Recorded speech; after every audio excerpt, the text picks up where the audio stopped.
Behind me is the piece Il Soleil for the Sun by Giuseppe Pellizza da Volpedo, and it is located in Rome, Italy, in the National Museum of Modern and Contemporary Art. And this piece is an oil on canvas painting, and it is of the modern period, seeing as it was finished in 1904.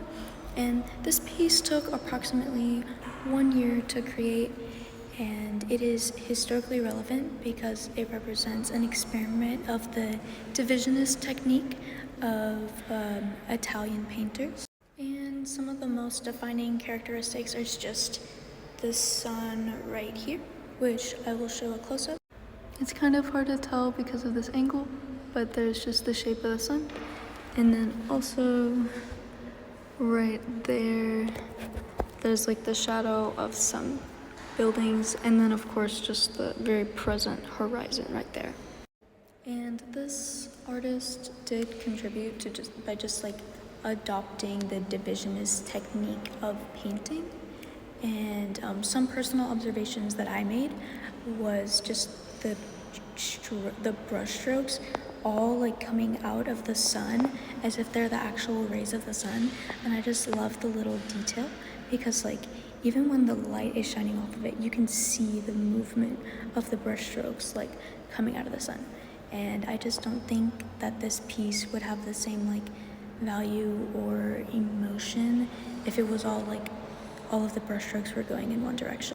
And I chose this piece because although it is a landscape painting, it's not like a traditional landscape painting that I've ever seen, because most ones that I see just have like a skyline or like mountains or trees, and this is just like the sun. And even though there is obviously a very clear horizon, and then in better lighting you can see houses and trees, the main focus of this is just the sun. And I just love like the simplicity yet the complexity of all of the things going together and just the cohesion of it.